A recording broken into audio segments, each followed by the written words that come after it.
La pénurie de carburant qui touche de nombreuses stations-service dans plusieurs régions de France commence sérieusement à peser sur le moral et la patience des automobilistes. Élise Lucet en a fait les frais mercredi 12 octobre 2022.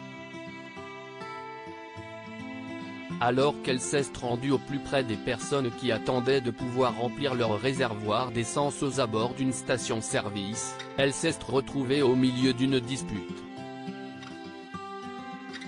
Dans une vidéo dévoilée sur TikTok, on peut la voir en train de marcher, suivie d'un perchiste, et se rendre vers des automobilistes qui semblent être agacés par la situation d'attendre des heures avant de pouvoir mettre de l'essence. La raison, une grève générale des salariés de Total et d'Esso ExxonMobil qui bloque certaines raffineries. La journaliste n'a pas pu s'empêcher d'intervenir alors qu'un homme tentait de dépasser une femme qui attendait elle aussi depuis de nombreuses heures de pouvoir avoir accès à une pompe essence. Ainsi, Élise Lucet tente de raisonner l'automobiliste. La dame là, ça fait 3 heures qu'elle fait la queue, lui a-t-elle lancé. Alors que la vidéo a fait le buzz sur les réseaux sociaux, le lendemain, elle a accepté d'en dire un peu plus dans les colonnes de nos confrères de Télé Loisirs. Elle a dans un primo étant assuré que la vidéo avait été enregistrée par une personne étrangère à son tournage il y a déjà plusieurs jours.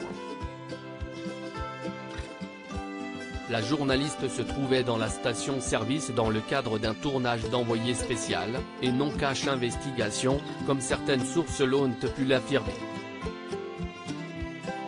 Le documentaire a d'ailleurs été diffusé jeudi 13 octobre 2022 dans le cadre de son émission sur France 2. Il était consacré à la pénurie de carburant et en partie tourné au cœur des raffineries grévistes de Normandie. Comme tout le monde, je suis resté dans une file d'attente pendant près d'une heure le week-end dernier. Les automobilistes étaient très à cran, a-t-elle ainsi confié dans un premier temps.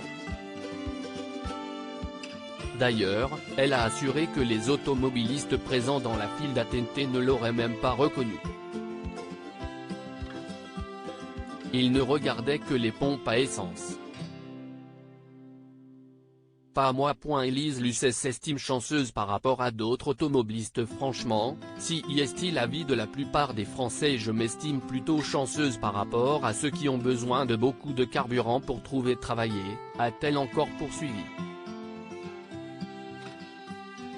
Jeudi 13 octobre 2022, en fin de journée, 29,1% des stations-service étaient affectées par le mouvement de grève et donc la pénurie d'essence. Alors qu'un compromis a été trouvé mais pas encore signé, pour une augmentation des salaires de 7%, sans la CGT qui a claqué la porte des discussions, une nouvelle journée de grève devrait avoir lieu vendredi 14 octobre 2022.